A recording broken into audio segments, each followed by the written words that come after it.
मित्रांनो, शालिनी भक्तिसागरमध्ये तुमचे मनपूर्वक स्वागत आहे।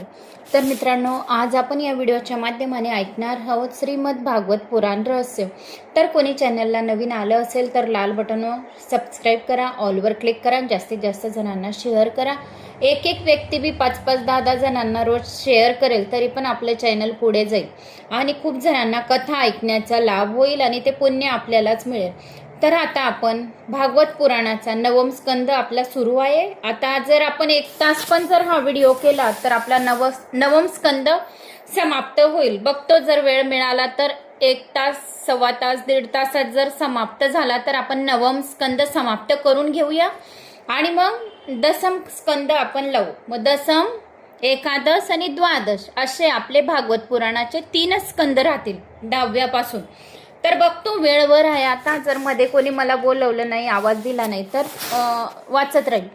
श्री गणेशाय नमो नमः। वक्रतुंड महाकाय सूर्यकोटी समप्रभ निर्विघ्नं कुरु मे देव सर्व कार्येषु सर्वदा।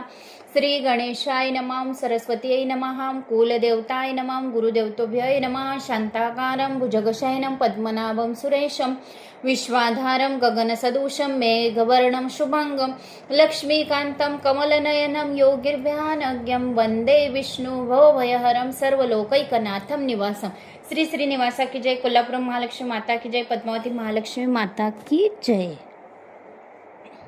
मागच्या व्हिडिओमध्ये रावण सीतेला हरण करून घेऊन गेला आणि जटायूने जसेच रावणाला रोखण्याची कोशिश केली तर जटायूला पण त्याचे पंख कापून दिले आणि मग जटायूला प्रभू श्रीराम आणि राम लक्ष्मण भेटले। जटायूला रामजींनी सांगितले की तुला आयुर्वेदिक डॉक्टरकडे घेऊन जाऊ का, आयुर्वेदाकडे कोणाकडे घेऊन जाऊ का। त्यावेळेस जटायूने सांगितले की ज्याच्या मृत्यू समयी नुसते केवळ नामस्मरणाने मनुष्याला मुक्ती मिळतो तो साक्षात माझ्या समोर उभा आहे। तर मला कोणत्या आता वेदाची कोणाकडे जाण्याची मला गरज नाही, कारण की माझा प्राण ज्याच्या फक्त समोर उभा राहिल्याने, ज्याच्या प्राण त्याचं नामस्मरण केल्याने जर मुक्त होतो तोच व्यक्ती, तेच भगवान साक्षात नारायण माझ्या समोर उभे आहे आणि माझे प्राण जर त्यांच्या समोर जातील तर माझ्याहून भाग्यवान कोणी नाही। मग जटायूने गृध पक्षाचा देह टाकून दिला, त्याला वैकुंठाची प्राप्ती झाली। योगी लोक ज्या गतीची इच्छा करतात ती गती श्रीरामांनी जटायूला दिली होती। यासाठी शंकर पार्वतीला म्हणतात की पार्वती ते लोक खरोखरच दुर्दैवी होते की जे भगवंताला सोडून सांसारिक विषयावर प्रेम करतात, असं आपण मागच्या व्हिडिओमध्ये ऐकलं। आता पुढचा भाग। खूप काही कमेंट्स आल्या होत्या तुमच्या, भरपूर गावाहून धन्यवाद, थँक्स। असाच माझा आत्मविश्वास वाढवण्यासाठी तर ते एक कमेंट्स पण होती की माझ्या सासूबाई शेतातून घरी आल्या म्हणजे तुमच्या व्हिडिओ लावायला सांगतात। तर धन्यवाद, तुमच्या सासूबाईंना माझा प्रणाम सांगा आणि खूप धन्यवाद। अशाच कथा ऐकत राहा। तर आता आपण शबरीच्या कथा ऐकूया। आता पुढे सुनयू उमा ते लोग अभागी हरी ताजी होई विषय अनुरागी। उष्टी बोरे शबरीची। तेथून राम शबरीच्या झोपडीत आले व ही शबरी पूर्वजन्मी कुण्या राजाची राणी होती। ती धनाने सेवा करू शकत होती पण शरीराने नव्हे। एक समयी काय झाले, ती प्रयागराजाला गेली होती तर तेथे अनेक महात्म्यांनी भेटील पुढील जन्मात एखाद्या खऱ्या संतांचा संग व्हावा या इच्छेने तिने त्रिवेणीत आत्मविसर्जन केले। त्याच राणीचा जन्म आता भील जातीमध्ये, शबरीच्या रूपात त्या राणीचा जन्म आता भील जातीमध्ये झाला। कारण की पाप कर्माच्या कारणाने जर आपण या जन्मात खूप काही मोठ्या घरी आहोत, खूप काही आहे आणि जर आपल्या पाप कर्मांमुळे आपल्याला शरीर पण प्राप्त होतो आणि काष्ट पण आपल्याला प्राप्त होते, त्याशिवाय आपल्याला भगवंताची गोडी काही ना काही पुण्याच्या कारणाने आपल्याला भगवंताचं स्मरण, श्रवण, कथा पुराण श्रवण करणे हे काहीतरी पुण्याईमुळे आपल्याला मिळालंय। तसेच या राणीला आता तिने आत्मविसर्जन त्रिवेणीमध्ये करून घेतले होते। तर आता त्याच राणीचा जन्म भील जाती शबरीच्या रूपात झाला होता। शबरीचा लग्नाचा दिवस आला। तिच्या वडिलांनी भोजन देण्याची तयारी केली। बऱ्याचशा बकऱ्या आणल्या, त्यांच्या मांसाचा उपयोग केला जाणार होता। शबरीला वाटले की माझ्यासाठीच ही हिंसा केली जाणार ना, नाही असे व्हायला नको। तिने मध्यरात्रीच घर सोडून दिले की माझ्यासाठी एवढ्या बकऱ्यांचा प्राण जाणार आहे। तर तिने ज्या लग्नाची रात्र, तिचे ज्या लग्न होणार आहे त्या दिवशी ती घर सोडून मध्यरात्री सोडून चालली गेली। शबरी आता पंपा सरोवराच्या तीरावर आली. तेथे मातंग ऋषीच्या आश्रमाजवळ आता ती राहू लागली. हे मातंग ऋषी वर्षातून एकदा हत्तीची शिकार करीत असत व ते मांस वर्षभर पुरवीत असे. दुसरे ऋषी त्यांची निंदा करीत असे तेव्हा ते म्हणत, आपण तर अनेक जीवांची हत्या करतात, पण मी मात्र वर्षातून एकच जीवाची हत्या करतो. शबरी तेथे आली. सर्व दिवसभर ती एखाद्या झाडावर बसून राहत असे आणि रात्री संतांची सेवा करीत असे. सत्कर्माची जाहिरात केली तर पुण्य नष्ट होत असते. जर आपण काही एखादं कार्य केले, खूप काही चांगले कार्य केले भगवंताचं, की आम्ही भगवंताची अशी पूजा करतो, या तिथे आम्ही दान धर्म केला, या साईबाबाच्या मंदिरामध्ये आम्ही असे दान केले, या बालाजीच्या मंदिरात आम्ही खूप काही मोठे दान केले. जर आपण आपलं जर काही दान खूप काही मोठं केलेलं आहे ना, ते गुपितच ठेवावं. जर आपण आपलं दान जर गुपित ठेवलं ना, तर आपल्याला त्याचा पुण्य फळाची प्राप्ती होते. आणि ती जर जाहिरात करून दिली तर आपले पुण्य काय होईल? नष्ट होईल, क्षय चाललं जाईल. कुणालाही दाखवण्यासाठी नव्हे तर भगवंताला प्रसन्न करण्यासाठी आपल्याला सेवा करायची आहे. ज्या मार्गाने ऋषी मुनी स्नानासाठी जात असत तो मार्ग शबरी रात्रीच झाडून साफ सफाई करून ठेवीत असे. कुणालाही कळत नसे. तिला मातंग ऋषीने विचारले, तू कोणत्या जातीची आहेस? तिने खरंच सांगितले की मी भील कन्या आहे. मातंग ऋषीला वाटले की ही मुलगी हीन जातीची आहे. भील जातीची म्हणजे हीन जातीची आहे. काय भील जात काय हीन राहते का? असं कधी नाही आहे. कारण कोणतेही काष्ट रक्त तर लालच राहतं ना. मग जात पात हे का म्हणून बघावे? सर्व जणांना समानच मानावे. कोणाकोणाला खूप जातीचा तिरस्कार करतात, तर असे जातीचा तिरस्कार कधी करू नये. आता तुम्हाला माझ्या समोरचं साक्षात उदाहरण, खरे उदाहरण सांगते. ते पण आता या भील जातीच्या कन्याचे उदाहरण निघाले, शबरीचे उदाहरण निघालेले आहे. तर मी त्यामुळे तुम्हाला आता ज्या वेळेस जे काही निघतं तर ते टाईमवर त्यावेळेस सांगण्याला महत्त्व पण राहतं. आता भील काय ही एकदम हीन जात आहे का? तर काही असं जातीला कधीच फरक समजावा नाही. आमच्या पारोळ्याला माझं माहेर आहे. तर खूप म्हणजे 1980च्या शतकची गोष्ट आहे ही. त्यावेळेस माझा जन्म पण झाला नव्हता. माझा जन्म 1982 मध्ये झालेला आहे. तर 1980 मध्ये माझे वडील होते, तर माझे पप्पा ते सांगायचे, कारण आम्ही लोहार आहे. तर आमची जात लोहार गुजराती आहे आम्ही. तर माझे वडील ते जे बालाजीचा रथ आहे त्याच्यावर जे आपण तिकडे साध्या भाषेत बोलू तर भावले म्हणतात. रथावर जे काही ठेवतात ते हनुमानजीची मूर्ती ठेवतात, लाकडाची असते. मग खूप काही असे 15 वन निघतात. सूर्यनारायणाचं निघतं, चंद्राचं निघतं, इंद्राचं निघतं, कल्पतरूचं निघतं. असे भरपूर वन 15 दिवस पर्यंत ही खूप मोठी भव्य यात्रा चालू राहते पारोळ्याला. खूप मोठा रथ हा पारोळ्याचाच आहे.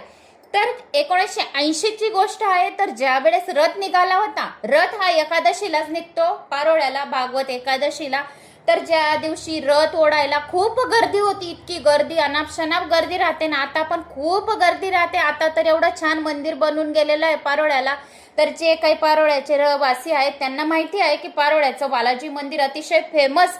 आणि सर्वजण तिथले जे व्यापारी लोक आहे, जे काम करणारे आहे, मजदूर आहे, आज पण ही प्रथा आहे की ते कोणत्याही कामाला सुरुवात करण्याच्या अगोदर बालाजीच्या मंदिरात दर्शन करायला जातात आणि मग दुकानांची उघड होते. मग दुकानं उघडतात, शेतात जातात, या काही कोणताही त्यांचा व्यापार असो, बालाजीचा जोपर्यंत जो दर्शन घेत नाही तोपर्यंत त्यांचा व्यापार ते सुरू करत नाही. आज पण आहे ते एवढी गर्दी राहते. सकाळी 5 वाजेपासून गर्दी चालू होऊन जाते भक्तांची बालाजीच्या दर्शनासाठी. तर 1980 मध्ये रथाचा दिवस होता, भागवत एकादशी. तर त्या दिवशी एवढी गर्दी, अफाट गर्दी होती, अफाट गर्दी. आणि रथ इतका मोठा, जड रथ. काही असे 10, 15, 20 जणांनीच रथ ओढला जाईल का? नाही.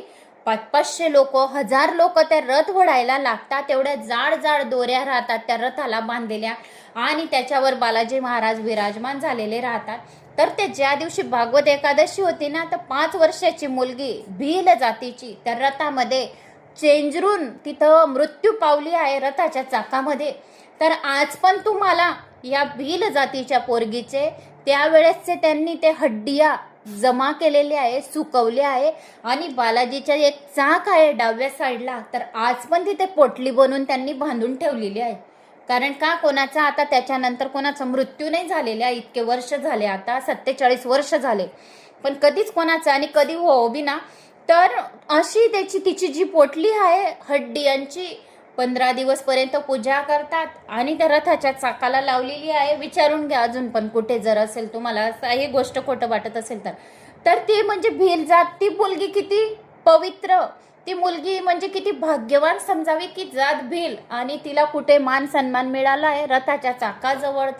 तिचा मृत्यू तर ती तिथेच मृत्यू पावून गेली रथाच्या चाकाखाली, कारण तिने काही पुण्य केलं असेल की बालाजी महाराज विराजमान रथावर आणि चाकाखाली येऊन तिचा मृत्यू झाला. याहून भाग्यवान कोण, आणि एकादशी अजून, आणि त्याशिवाय दरवर्षी तिची पूजा करणे तिच्या हाडांची म्हणून, तिची आठवण म्हणून, ही खूप मोठी भाग्यवानची गोष्ट आहे.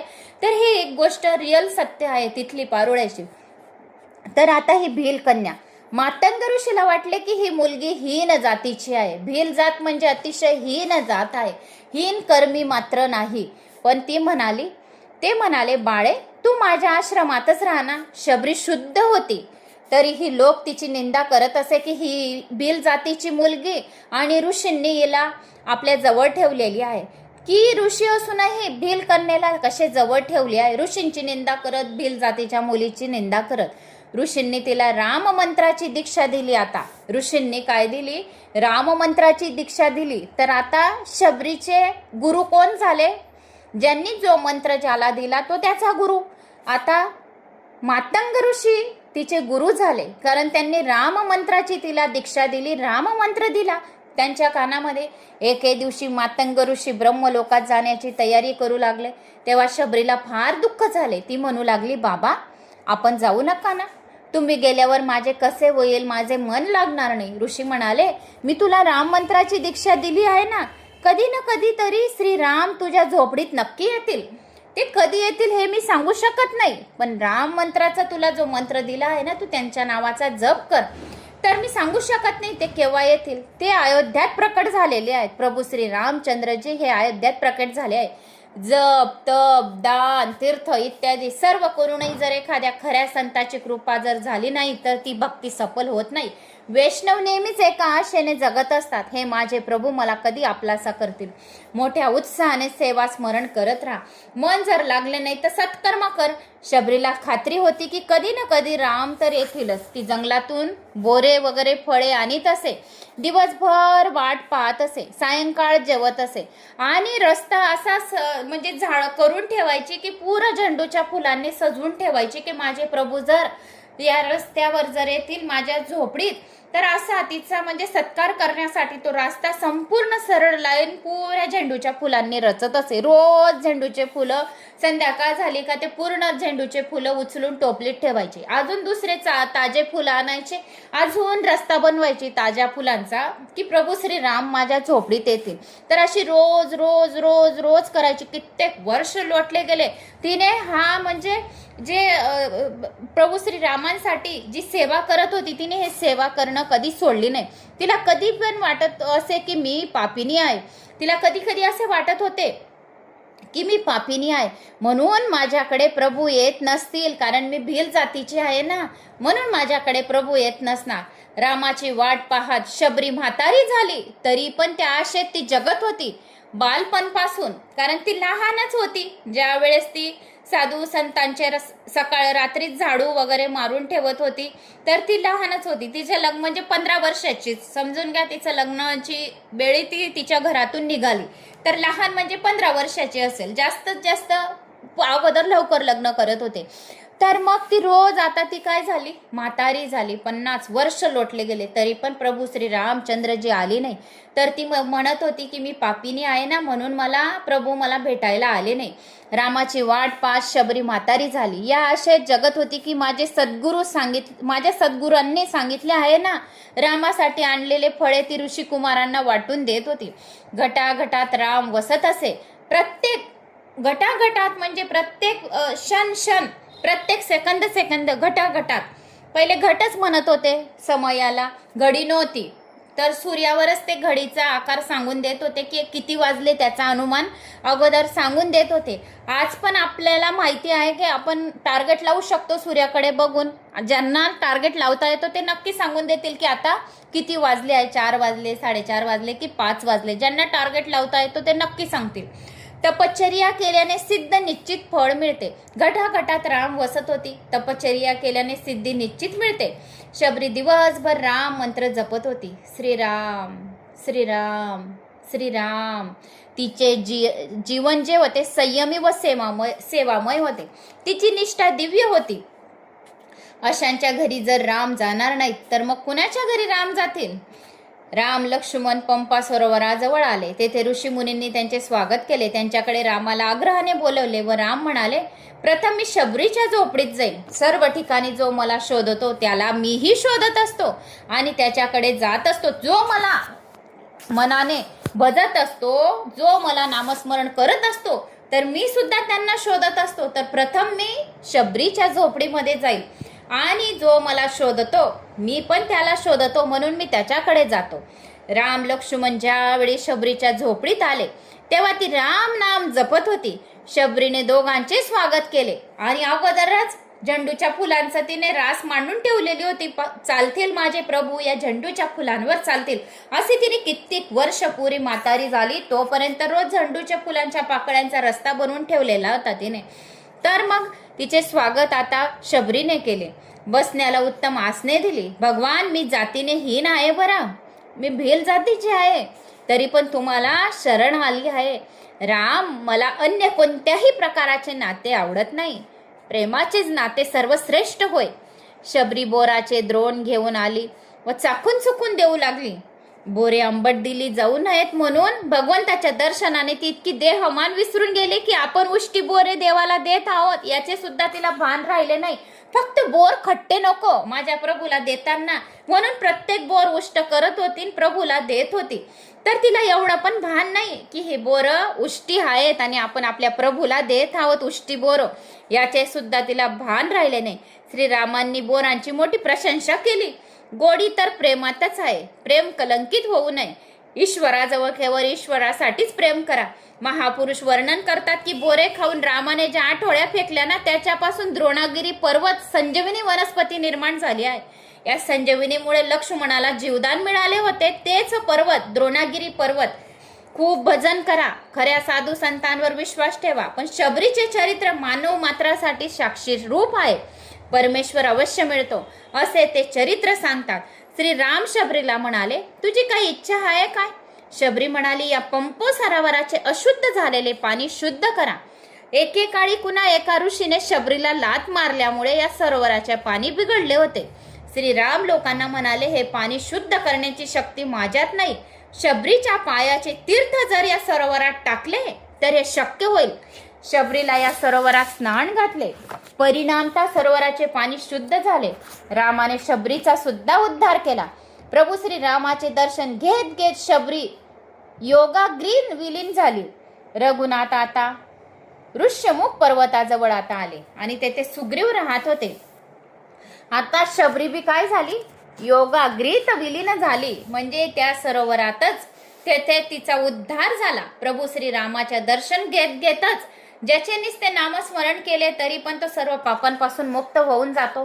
म्हणून सर्वांना खूप व्हिडिओमध्ये सांगते की ज्या वेळेस आपले प्राण निघत राहतात, या कोणी आपल्या घरात वयोवृद्ध आहे तर त्याला नक्की म्हणा की राम म्हणा. असं कोणामध्ये जीव अटकून देऊ नका. असं नका म्हणू की ते आलं नाही त्याला बोलवा. काही अर्थ नाहीये की ते परगावी आहे, पुण्याला आहे, गुजरातमध्ये, त्याला बोलवा आणि त्याच्यात जीव अटकला आहे. सीधा राम नावाचा जप करायला सांगायचं. काहीच करायचं नाही. तुलसीचे पत्र घ्यायचे आणि पाणी टाकून द्यायचे तोंडामध्ये, मोक्षाची प्राप्ती होईल. तुलसीचे पत्र घ्यायचे, पाणी टाकत टाकत श्रीराम श्रीराम ओम नमो विष्णवे नमः म्हणायचे. तुलसीचे पत्र घ्यायचे, ते पाणी तुलसीचेच पत्राचे पाणी दोघी डोळ्यांना लावून द्यायचे, डोक्यावर हात फिरवायचा, कानाजवळ तुळशीची पत्र लावून द्यायचे. काही हरकत नाहीये याच्यामध्ये त्याच्यामध्ये जीव अटकून नाही तर परत त्याच जीवामध्ये ज्याच्यामध्ये अटकला आहे तर त्याच्याच घरी त्याला जन्म घ्यावा लागतो. कशाला? विनाकारण या मनुष्य जन्मामध्ये आधीच इतके कष्ट भोगावे लागतात. त्यामुळे श्रीरामाच्या नावाचं नामस्मरण करायला सांगायचं. घरात वयोवृद्ध जर राहिले तर की म्हणा जय श्रीराम म्हणा आणि त्याला मोक्षाची प्राप्ती करून द्यावी. तर आता तसेच शबरीला सुद्धा उद्धार झाला. प्रभू श्री रामाचे दर्शन घेत घेतच ती योगगीन मध्ये विलीन झाली होती. आता ती सुग्रीव जेथे पर्वताजवळ होते तर तेथे आले. तेथे प्रथम हनुमंत भेटले. आता कुठे भेटले? ऋषमुख पर्वताजवळ हनुमंत भेटले. हनुमंतांनी रामाला ओळखले. श्रीरामांनी सुग्रीवाशी मैत्री करून घेतली. जोपर्यंत जीवाची मैत्री ईश्वराशी होत नाही तोपर्यंत जीवनाचे सार्थक पण होत नाही आणि मैत्री ब्रह्मचर्या विना म्हणजे हनुमानजी वाचून होत नसते. राम नाम तर अमृतापेक्षा सुद्धा गोड आहे आणि राम नाम भवरोगाचे औषध आहे. जर 108 वेळा जर दररोज राम नाम बोलून घेतले ना, सर्व रोगांचे नाश होते, सर्व दुःखांचे नाश होते. आणि कोणत्याही कामात जर आपल्याला पूर्ण होत नाहीये, कामात अडथळा येत आहे, तर 108 वेळा राम नावाचे जप करत राहा. बरोबर तुमचे सर्व कार्य निश्चितही होतील. झोपण्याच्या वेळेस राम राम असं बोलत झोपा, बरोबर झोप शांत येईल. कारण प्रभू श्री राम हे शांतीचे प्रतीक आहे. म्हणून राम नामाचं नुसतं नामस्मरण केल्याने शांती मनामध्ये प्राप्त होते आणि सर्व रोगांचा नाश होतो. म्हणून उठता बसता केव्हाही प्रभू श्री रामाचं नामस्मरण करायचं. श्री हरय नमा, श्री हरय नमा. आपण कालच्या व्हिडिओमध्ये ऐकलं, तर जेव्हा वेळ भेटेल तेव्हा मनामध्ये बोलत राहा श्री हरय नमा, श्री हरय नमा. तर ब्रह्महत्येसारख्या पापांपासून आपल्याला मुक्तता मिळते. परंतु संयम शिवाय राम नाम काही करू शकत नाही. राम नाम तो सब कहे, दशरथ कहे न कोई. जोपर्यंत हनुमानजी शिफारिश करीत नाही तोपर्यंत त्याला रामचंद्र जे आपलासा करीत नाही. म्हणून जय श्रीराम, संकटमोचन, महाबली हनुमान असे बोलावे लागते आपल्याला. जर आपण भगवान शिवाच्या मंदिरात पण गेले तर भगवान शिव सुद्धा राम नावाचा जप करत राहतात, कारण त्यांचे ते इष्ट देवता आहे, आराध्य देवता आहे. तर आपण पण तसेच बोलायचे, कारण भगवान शंकरांना श्री राम नाम आवडते. तर आपण त्यांना काय आवडतं ते करावे, आपल्याला काय आवडतं ते नाही करू, भगवंताला काय आवडतं ते करावे. तर भगवान शंकरांना राम नावाची खूप गोडी आहे. म्हणून आपण बी त्यांच्या शिवलिंगाला दर्शनला गेले, पाणी टाकायला गेले, या पूजा बेलपत्री काही अर्पण करत आहोत, तर जय श्रीराम, संकटमोचन, महाबली हनुमान असे बोलावे. 2 हात तिसरे मस्तक जोडावे, आपले कपाळ शिवलिंगाला लावावे आणि मग घरी यावे. आपली मनातली कामना इच्छा बोलून. नाही तर भगवंताला सर्व काही माहिती आहे की काय कामना घेऊन आपण आलेलो आहे, सांगायची गरज नाही. म्हणून आता जो कोणी जर प्रभू श्री रामांना जर आपलंसं करावं वाटेल तर त्याचा जीव कुठे अटकलेला राहतो? हनुमानजी जवळ. म्हणून परमात्मा जीव मात्राचे खरं मित्र आहे. ईश्वराशी मैत्री साधली तर जीवन सफल होते. सांसारिक मित्र फक्त या लोकातच सुख देऊ शकतात, परलोकात व मृत्यू समयी मात्र सुख देऊ शकत नाही. जीव जर ईश्वराशी मैत्री करेल तर ईश्वर त्याला आपलासा करतील. ते फार उदार आहेत, ते जीवालाही ईश्वर बनवतात. ते जीव द्यायला लागतात तेव्हा फार उदार होऊन देतात. जीवावर काही द्यायचं असेल तर प्रसंग आला तर तो आपल्या स्वतःसाठी राखून ठेवा. मोठा विचार करून मग देतो. विश्वनिर्माता देताना आपल्यासाठी काही ठेवावे असा विचार कधी करीत नाही. मैत्री परमेश्वराशीच जोडा. परमेश्वराशी तोच मैत्री करू शकतो जो कामाला आपला शत्रू मानतो. कृष्ण आणि काम, राम आणि रावण एकत्र राहू शकत नाही. रामांनी सुग्रीवाला आपला मित्र बनवले का? की सुग्रीवाला हनुमानजीने आपलासा केले होते का? हनुमानजी ब्रह्मचर्याचे रूप होते. ब्रह्मचर्य पाळल्याने माणूस जितेंद्रिय होतो आणि मगच परमेश्वराशी मैत्री संभवते. संयम व मर्यादाचे पालन कराल तर राम राज्याच्या काळाप्रमाणे आजही डॉक्टर आणि वकील यांची गरज पडणार नाही. हनुमानजीला जो आपला मित्र करत नाही त्याला राम आपला मित्र करत नाही. परमात्म्यावर प्रेम केल्याशिवाय जीवन सुंदर बनत नाही. प्रेमाशिवाय मनुष्य जगूही शकत नाही. कुणी धनावर, कुणी स्त्रीवर, कुणी मुलावर प्रेम करीत असतो, पण प्रेम करणाऱ्याला योग्य तर एक परमात्माच आहे.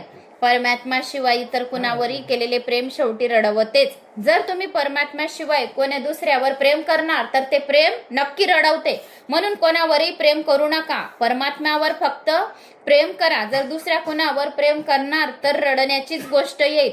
पण प्रेम करणाऱ्याला योग्य तर परमात्मा आहे. परमात्म्याशिवाय जर कुणावरही केलेले प्रेम शेवटी रडवणारच आहे. जगही अपूर्ण आहे, जगही अपूर्ण आहे व जीवनही अपूर्ण आहे. एक जगन्नाथ फक्त पूर्ण आहे. परमेश्वराशी मैत्री जोडल्यावरच जीवन परिपूर्ण होते. परमेश्वरावर प्रेम करा, कोणावरही प्रेम करू नका. परमेश्वरावर प्रेम करणाऱ्याला ते पूर्ण प्रेम देतात. ईश्वर त्यांनाच भेटतात की जो पूर्णतया त्यांच्यावर प्रेम करतो. अशा व्यक्तीच प्रभूला आपला मानतो. ईश्वरावर प्रेम करायचे आहे तर दुसऱ्यावर प्रेम सोडले पाहिजे. हळूहळू लौकिक प्रेम कमी करावे. व भक्तावरील प्रेम वाढवीत जावे. हनुमंतांनी प्रणाम करून स्तुती केली आणि म्हणाले, पर्वतावर वानरराज सुग्रीव राहत असतात, त्यांच्याशी मैत्री जोडली पाहिजे. नंतर सर्वजण सुग्रीवाकडे आले. रामांनी सुग्रीवाला विचारले, तुम्ही इतके दुखी का दिसत आहे? तर आता राम आणि सुग्रीव यांची मित्रता झाली. प्रभू श्रीरामांची आणि सुग्रीवांची. आता पर्वतावर वानरराज आणि सुग्रीव तर राहत होते, पण त्यांच्याशी मैत्री आता प्रभू श्रीरामांची, लक्ष्मण आणि माता सीता यांची. सीता तर आपले हरण करून घेतली रावणाने, तर आता राम आणि लक्ष्मण यांची मैत्री सुग्रीवाशी झाली. तर आता पुढच्या व्हिडिओमध्ये आपण ऐकूया की वाली वदना खत्न निर्दालन याचा अर्थ काय आहे आणि काय पुढची कथा आहे, तर आपण पुढच्या व्हिडिओमध्ये ऐकूया. तर बरेच काही आपण या व्हिडिओमध्ये ऐकले की कशी शबरी माता प्रभू श्रीरामांची वाट बघत बघत म्हातारी झाली, असे भरपूर काही ऐकले. तर आवडल्यास लाईक, शेअर, सबस्क्राईब नक्की करा आणि मला अशी आशा आहे की तुम्हाला माझे हे कथा नक्की आवडेल. तर जास्तीत जास्त जणांना शेअर भी करा, कारण पुढे पण बाकी जण लाभ घेतील पुराणांचा. कमेंट्स बॉक्समध्ये ओम नमो भगवते वासुदेवाय नमा करायला विसरू नका. जय श्री महाकाल. ओम नमो भगवते वासुदेवाय नमा.